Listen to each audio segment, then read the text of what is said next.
اعوذ باللہ من الشیطان الرجیم بسم اللہ الرحمن الرحیم۔ اللہ تبارک و تعالیٰ کے نام سے شروع جو بڑا مہربان اور نہایت رحم کرنے والا ہے۔ ناظرین گرامی، آج سے کروڑوں سال پہلے اللہ تبارک و تعالیٰ نے اس کائنات کو تخلیق فرمایا اور پھر حضرت آدم علیہ السلام کے ذریعے اس کائنات کے اندر انسانی زندگی کی بنیاد رکھی۔ اس طرح اللہ تبارک و تعالیٰ نے اس روئے زمین کے اوپر بے شمار قوموں کو آباد فرمایا اور ان قوموں کی طرف اپنے بے شمار انبیاء کرام کو مبعوث فرمایا۔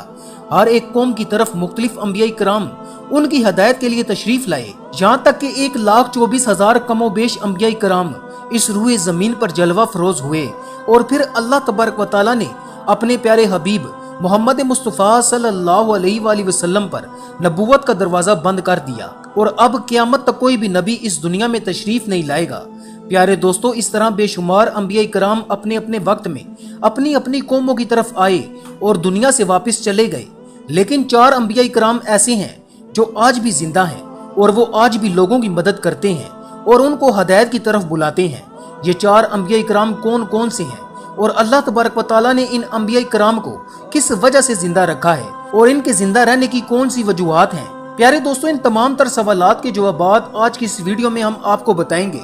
لہٰذا آپ سے گزارش ہے کہ ہماری اس ویڈیو کو اینڈ تک ضرور دیکھیے گا۔ پیارے دوستو، مختلف روایات اور احادیث نبوی کی روشنی میں 4 ایسے انبیاء کرام کا ذکر ملتا ہے جن کو اللہ تبارک و تعالیٰ نے آج بھی زندہ رکھا ہے، لیکن یہاں سوال یہ پیدا ہوتا ہے کہ ان 4 نبیوں کو اللہ تبارک و تعالیٰ نے کس وجہ سے زندہ رکھا ہے اور یہ 4 نبی کب تک زندہ رہیں گے؟ پیارے دوستو، پہلے نبی جن کو اللہ تبارک و تعالیٰ نے موت نہیں دی اور جن کے ہمیشہ زندہ رہنے کا ذکر خود قرآن پاک میں ملتا ہے، وہ حضرت عیسیٰ علیہ السلام ہیں۔ جب حضرت عیسیٰ علیہ السلام نے نبوت کا اعلان کیا تو انہوں نے اپنے ارد گرد کے لوگوں کو جمع کر کے فرمایا کہ میں اللہ تبارک و تعالیٰ کی طرف سے بھیجا ہوا نبی ہوں اور میں دعوت حق دینے کے لیے مبعوث کیا گیا ہوں۔ لیکن جس قوم کی طرف اللہ تبارک و تعالیٰ نے حضرت عیسیٰ علیہ السلام کو مبعوث فرمایا وہ قوم یہودی قوم تھی، اور ان کی کتاب میں یہ واضح لکھا ہوا تھا کہ اللہ تبارک و تعالیٰ کے ایک نبی آئے گا جو یہودیوں کے دین کو ختم کر دے گا۔ اسی ڈر کی وجہ سے یہودیوں نے حضرت عیسیٰ علیہ السلام کو قتل کرنے کا منصوبہ بنایا کہ اگر حضرت عیسیٰ علیہ السلام زندہ رہے تو ہمارے دین کو ختم کر دیں گے۔ چنانچہ حضرت عیسیٰ علیہ السلام اللہ تبارک و تعالیٰ کے حکم کے مطابق ان یہودیوں کو حق کی طرف بلاتے رہے اور دعوت حق دیتے رہے، لیکن وہ بدبخت قوم آپ پر ایمان نہ لائی اور آپ کو جھٹلاتی رہی اور آپ پر طعن و تشنیع کرتی رہی۔ جب حضرت عیسیٰ علیہ السلام کو یقین ہو گیا کہ اب یہ لوگ میری کسی بات کا یقین نہیں کریں گے اور اسی طرح جہالت پر ڈٹے رہیں گے، ایک دن آپ نے سب یہودیوں کو اکٹھا کیا اور ان سے کہا کہ اب آپ میں سے کون ہے جو اللہ تبارک و تعالیٰ کے دین پر ایمان لاتا ہے؟ تو ان میں سے تقریباً 12 یا 19 لوگ ایسے تھے جنہوں نے اس بات کا اقرار کیا کہ ہم اللہ تبارک و تعالیٰ کی وحدانیت پر ایمان لاتے ہیں، اور کہا کہ ہم مسلمان ہوئے اور یقیناً آپ ہماری بخشش کا ذریعہ بنیں گے۔ ان خوش نصیب لوگوں کے علاوہ باقی تمام لوگوں نے دین اسلام قبول نہ کیا اور حضرت عیسیٰ علیہ السلام کو اسی طرح جھٹلاتے رہے اور اپنے سابقہ دین یعنی یہودیت پر قائم رہے۔ چنانچہ جب یہ چند لوگ حضرت عیسیٰ علیہ السلام پر ایمان لے آئے تو یہودیوں نے دیکھا کہ اگر اسی طرح لوگ حضرت عیسیٰ علیہ السلام پر ایمان لاتے رہے تو ہمارا دین تو ختم ہو جائے گا، کیوں نہ ہو کہ حضرت عیسیٰ علیہ السلام کو دعوت حق دینے سے روکا جائے یا معاذ اللہ ان کو قتل ہی کر دیا جائے۔ اس طرح تمام یہودیوں کی مشاورت کے بعد حضرت عیسیٰ علیہ السلام کو قتل کرنے کا منصوبہ بنا لیا گیا۔ چنانچہ یہودیوں نے ایک توتیا نوس نامی شخص کو مقرر کیا کہ وہ حضرت عیسیٰ علیہ السلام کو قتل کر دے۔ ادھر جب توتیا نوس حضرت عیسیٰ علیہ السلام کے پاس ان کو قتل کرنے کے ارادے سے جا رہا تھا تو ادھر اللہ تبارک و تعالیٰ نے ایک فرشتے کو حکم دیا کہ جاؤ اور حضرت عیسیٰ علیہ السلام کو آسمان کی طرف اٹھا لاؤ۔ وہ فرشتہ اللہ تبارک و تعالیٰ کے حکم کی تکمیل کرتے ہوئے حضرت عیسیٰ علیہ السلام کی طرف گیا اور حضرت عیسیٰ علیہ السلام کو اپنے ساتھ آسمانوں کی طرف لے آیا۔ جب آپ آسمانوں پر پہنچے تو آپ کی ملاقات آپ کی والدہ یعنی حضرت مریم رضی اللہ تعالیٰ عنہا سے ہوئی۔ اس وقت آپ کی والدہ نے آپ کو گلے لگا کر پیار کیا تو آپ نے اپنی والدہ سے فرمایا کہ اے اماں جان، اب ہماری ملاقات روز قیامت ہی ہوگی۔ اس طرح جب حضرت عیسیٰ علیہ السلام آسمان کی طرف اٹھائے گئے تو اس وقت ان کی عمر مبارک 33 سال تھی۔ جب حضرت جبرائیل علیہ السلام آپ کو بدلی کے ذریعے آسمانوں پر لے گئے تھے اور ادھر یہودی باہر کھڑے ہو کر اس شخص کا انتظار کر رہے تھے جس شخص کو انہوں نے حضرت عیسیٰ علیہ السلام کو قتل کرنے کے لیے بھیجا تھا کہ نہ جانے کب توتیا نوس حضرت عیسیٰ علیہ السلام کو معاذ اللہ قتل کر کے باہر آئے گا۔ اس طرح جب کافی دیر گزر گئی لیکن وہ شخص واپس نہ آیا تو اس وقت تمام یہودی حضرت عیسیٰ علیہ السلام کے گھر کی طرف گئے، آخر دیکھے کہ ماجرا کیا ہے۔ تو انہوں نے وہاں ایک شخص کو پایا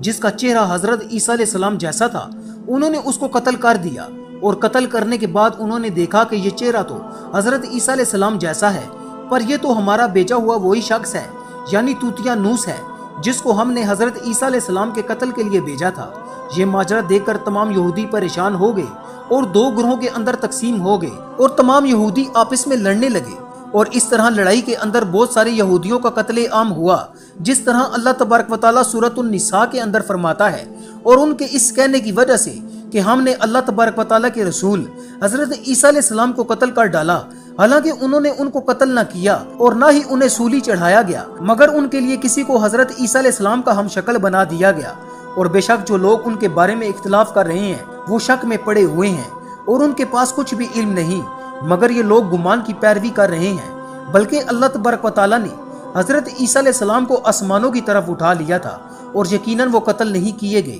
اور اللہ تبارک و تعالیٰ غالب حکمت والا ہے۔ حدیث نبوی ہے کہ نبی کریم رؤوف الرحیم حضرت محمد مصطفیٰ صلی اللہ علیہ وآلہ وسلم نے ارشاد فرمایا کہ حضرت عیسیٰ علیہ السلام قیامت سے پہلے زمین پر تشریف لائیں گے اور سنت نبوی کے مطابق زندگی گزاریں گے۔ حضرت عیسیٰ علیہ السلام ہی صلیب کو توڑیں گے اور دجال کا جڑ سے خاتمہ کریں گے، اور حضرت عیسیٰ علیہ السلام تقریباً 7 برس تک اس دنیا کے اندر زندگی گزاریں گے اور اللہ تبارک و تعالیٰ کے دین کو عام کریں گے۔ آپ کو مدینہ کی سرزمین میں گنبد خضرا میں دفن کیا جائے گا، اور جو لوگ عقیدہ رکھتے ہیں کہ حضرت عیسیٰ علیہ السلام معاذ اللہ قتل ہو گئے یا سولی پر لٹکائے گئے، وہ دائرہ اسلام سے خارج ہیں اور وہ کفر کر رہے ہیں۔ پیارے دوستو، اب بات کرتے ہیں دوسرے نبی کی جن کو اللہ تبارک و تعالیٰ نے زندگی عطا فرمائی ہوئی ہے، وہ حضرت خضر علیہ السلام ہے۔ حضرت خضر علیہ السلام ظاہری طور پر اس وقت اس دنیا میں تشریف لائیں گے جب دجال اس دنیا کے اندر ظاہر ہو چکا ہوگا اور اس دنیا کے اندر اپنا فتنہ و فساد پھیلا رہا ہوگا، اور دجال لوگوں کو اللہ تبارک و تعالیٰ کے دین سے دور کرے گا۔ اس وقت حضرت خضر علیہ السلام ان لوگوں کو اللہ تبارک و تعالیٰ کے دین کا حکم دیں گے اور ان کو اللہ تبارک و تعالیٰ کی وحدانیت کی طرف بلائیں گے۔ اور ایک دوسری روایت میں آتا ہے کہ حضرت محمد مصطفیٰ صلی اللہ علیہ وآلہ وسلم اپنے صحابہ کرام کو حضرت خضر علیہ السلام کا قصہ سنا رہے تھے کہ آپ نے فرمایا کہ حضرت خضر علیہ السلام کا باپ ایک بادشاہ تھا جو حضرت خضر علیہ السلام کو اپنی بادشاہت سے نوازنا چاہتا تھا، لیکن حضرت خضر علیہ السلام کو دنیا کی بادشاہت پسند نہ آئی، تو حضرت خضر علیہ السلام نے اپنے والد کی سلطنت کا جانشین بننے سے انکار کر دیا اور اپنے والد گرامی سے ناراض ہو کر جنگلوں کی طرف چلے گئے جہاں ان کو کوئی بھی ڈھونڈ نہ سکا، اور وہاں آپ عبادت الہی میں مصروف ہو گئے۔ اسی دوران آپ کا گزر ایک آب حیات کے چشمے سے ہوا۔ اس چشمے سے پانی پی کر آپ تاحیات زندہ رہنے میں کامیاب ہو گئے، اور آپ کے تاحیات زندہ رہنے کا ذکر کافی روایات میں ملتا ہے، جس طرح کہ حضرت انس رضی اللہ تعالیٰ عنہ نے ایک روایت نقل کی ہے کہ جب اللہ کے پیارے نبی حضرت محمد مصطفیٰ صلی اللہ علیہ وآلہ وسلم کا ظاہری وصال ہوا تو ایک بزرگ سارے مجمع سے ہوتا ہوا حضور صلی اللہ علیہ وآلہ وسلم کے جسم انور کے پاس آ کر رک گیا۔ اس وقت اس شخص نے کچھ پڑھا اور واپس چل دیا۔ اس کے جانے کے بعد وہاں موجود صحابہ کرام نے پوچھا کہ یہ شخص کون تھا، تو اس وقت اس مجمع میں موجود کوئی بھی انسان اس شخص کے بارے میں علم نہ رکھتا تھا۔ اس وقت حضرت علی رضی اللہ تعالیٰ عنہ بولے کہ اس شخص کو میں جانتا ہوں، یہ حضرت خضر علیہ السلام ہے۔ حضرت خضر علیہ السلام اللہ تبارک و تعالیٰ کے حکم سے مصیبت زدہ لوگوں کی رہنمائی کرتے ہیں، اور حضرت خضر علیہ السلام لوگوں کی اصلاح کر کے ان کو اللہ تبارک و تعالیٰ کے حکم کے مطابق زندگی بسر کرنے کا حکم دیتے ہیں۔ اور حضرت خضر علیہ السلام بہت نیک اور خدا ترس انسان ہیں، اور بعض روایات کے اندر حضرت خضر علیہ السلام کا ذکر حضرت ذوالقرنین علیہ السلام کے ساتھ بھی ملتا ہے کہ حضرت خضر علیہ السلام حضرت ذوالقرنین علیہ السلام کے ساتھ کسی سفر پر گئے اور وہاں پر آپ نے آب حیات پیا، جس کی وجہ سے آپ کو تاحیات زندہ رہنے کا موقع ملا۔ پیارے دوستو، حضرت عیسیٰ علیہ السلام اور حضرت خضر علیہ السلام کے بعد تیسرے زندہ نبی جن کا ذکر ملتا ہے وہ حضرت الیاس علیہ السلام ہے۔ آپ کا ذکر قرآن پاک میں 2 جگہوں پر موجود ہے، جس طرح کے تفاصیل میں بیان کیا گیا ہے کہ حضرت الیاس علیہ السلام کو ایک نورانی گھوڑے پر بٹھا کر آسمانوں کی طرف لے جایا گیا، جس طرح کہ حضرت انس رضی اللہ تعالیٰ عنہ سے روایت ہے۔ وہ فرماتے ہیں کہ میرا اور حضرت محمد مصطفیٰ صلی اللہ علیہ وآلہ وسلم کا گزر ایک پہاڑی سے ہوا۔ وہاں سے گزرتے ہوئے ہمیں ایک آواز سنائی دی کہ اے اللہ تبارک و تعالیٰ مجھے بھی حضرت محمد مصطفیٰ صلی اللہ علیہ وآلہ وسلم کا امتی بنا دے۔ یہ آواز سنتے ہی اللہ تبارک و تعالیٰ کے نبی نے مجھے یہ حکم دیا کہ اے انس رضی اللہ تعالیٰ عنہ اس آواز کا پتہ لگاؤ یہ کون ہے۔ حضرت انس رضی اللہ تعالیٰ عنہ بیان فرماتے ہیں کہ جب میں اس پہاڑ کے اندر گیا تو میں نے دیکھا کہ ایک سفید پوش بزرگ اللہ تبارک و تعالیٰ کی عبادت میں مشغول تھا۔ جب اس نے مجھے دیکھا اور کہا کہ اے بندے تو محمد مصطفیٰ صلی اللہ علیہ وآلہ وسلم کا صحابی ہے، تو اس وقت حضرت انس رضی اللہ تعالیٰ عنہ نے جواب دیا جی ہاں۔ اس بندے نے کہا کہ میرا سلام حضرت محمد مصطفیٰ صلی اللہ علیہ وآلہ وسلم کو پہنچا دو، اور حضرت محمد مصطفیٰ صلی اللہ علیہ وآلہ وسلم کی بارگاہ میں عرض کرنا کہ حضرت الیاس علیہ السلام آپ کو ملنا چاہتے ہیں۔ میں نے واپس آ کر حضرت الیاس علیہ السلام کا پیغام نبی کریم صلی اللہ علیہ وآلہ وسلم کی خدمت میں پیش کیا تو نبی کریم صلی اللہ علیہ وآلہ وسلم میرے ساتھ وہاں چلے گئے۔ جب ہم لوگ حضرت الیاس علیہ السلام کے پاس پہنچے تو میں پیچھے کھڑا ہو گیا تو نبی کریم صلی اللہ علیہ وآلہ وسلم اور حضرت الیاس علیہ السلام کافی دیر تک آپس میں بات چیت کرتے رہے، اور اللہ تبارک و تعالیٰ کی طرف سے ان پر آسمان سے کھانا نازل ہوا تو حضرت محمد مصطفیٰ صلی اللہ علیہ وآلہ وسلم نے مجھے بھی پاس بلا لیا۔ اس طرح ہم تینوں نے مل کر کھانا کھایا۔ جب کھانا ختم ہوا تو میں نے دیکھا کہ ایک سفید پرندہ آسمان سے نیچے کی طرف آ رہا ہے۔ وہ پرندہ حضرت الیاس علیہ السلام کے پاس آیا۔ حضرت الیاس علیہ السلام اس پرندے پر سوار ہو کر آسمان کی طرف چلے گئے۔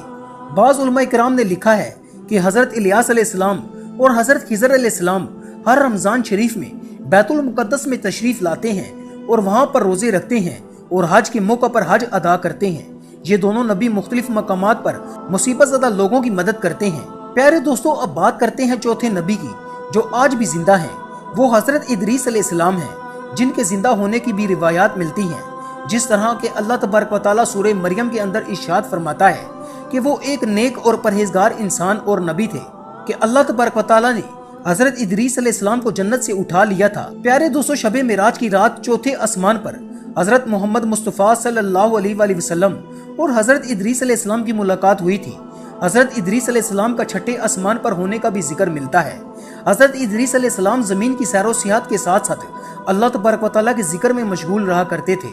حضرت ابن عباس رضی اللہ تعالیٰ عنہ فرماتے ہیں کہ حضرت ادریس علیہ السلام ایک درزی کا کام کیا کرتے تھے۔ آپ کپڑوں کی سلائی کرتے جاتے اور اللہ تبارک و تعالیٰ کا ذکر بلند کرتے جاتے۔ جب شام ہوتی تو آپ کی نیکیاں بے تحاشا ہو جاتی۔ زمین پر رہنے والے انسانوں میں سے سب سے زیادہ نیکیاں حضرت ادریس علیہ السلام کی ہوتی اور آپ کی نیکیاں اللہ تبارک و تعالیٰ کے ہاں شمار ہو جاتی۔ حضرت ادریس علیہ السلام کو زندہ آسمانوں کی طرف اٹھا لیا گیا تھا۔ ایک مرتبہ ملک الموت علیہ السلام حضرت ادریس علیہ السلام کی خدمت میں حاضر ہوئے تو حضرت ادریس علیہ السلام نے ان سے کہا کہ مجھے موت کا ذائقہ چکھنا ہے۔ چنانچہ آپ کے کہنے پر ملک الموت علیہ السلام نے آپ کی جان نکال لی اور پھر اللہ تبارک و تعالیٰ کے حکم سے آپ کو زندہ کر دیا۔ آپ نے فرشتے سے درخواست کی کہ میں دوزخ کو دیکھنا چاہتا ہوں، اور پھر آپ کو دوزخ میں لے جایا گیا اور وہاں کی سیر کرائی گئی۔ پھر آپ نے جنت کی سیر کرنے کا ارادہ کیا تو آپ کو جنت کی سیر کرائی گئی اور آپ کو جنت میں داخل کر دیا گیا۔ جنت کو دیکھنے کے بعد حضرت ادریس علیہ السلام نے یہ فیصلہ کیا کہ اب میں یہیں پر رہنا پسند کروں گا۔ چنانچہ فرشتے نے آپ کو کہا کہ آپ اپنے مقام کی طرف واپس چلے جائیں۔ اسی وقت اللہ تبارک و تعالیٰ کی طرف سے اس فرشتے کو حکم ملا کہ حضرت ادریس علیہ السلام کو یہیں پر رہنے دیا جائے۔ اس طرح جب حضرت ادریس علیہ السلام نے موت کا مزہ چکھا تو اللہ تبارک و تعالیٰ کا وہ حکم بھی پورا ہو گیا کہ کل نفس ذائقۃ الموت، کہ ہر جان نے موت کا ذائقہ چکھنا ہے۔ چنانچہ حضرت ادریس علیہ السلام کی جب روح قبض کر لی گئی تو اللہ تبارک و تعالیٰ کے اس حکم کی تکمیل ہو گئی اور پھر دوبارہ زندہ ہو کر آپ جنت میں داخل ہو گئے، اور حضرت ادریس علیہ السلام نے جنت ہی میں ٹھہرنے کا ارادہ کیا تو اللہ تبارک و تعالیٰ نے آپ کی اس خواہش کو پورا کر دیا۔ اللہ تبارک و تعالیٰ سے دعا ہے کہ اللہ تبارک و تعالیٰ ہمیں نیکی کے راستے پر چلنے کی توفیق عطا فرمائے اور اپنے پیارے محبوب حضرت محمد مصطفیٰ صلی اللہ علیہ وآلہ وسلم کے نقش قدم پر چلنے کی توفیق عطا فرمائے۔ پیارے دوستو، اگر آپ کو ہماری یہ ویڈیو اچھی لگے تو اسے اپنے دوستوں کے ساتھ ضرور شیئر کیجیے گا اور ہمارے چینل کو بھی سبسکرائب کر لیجیے گا۔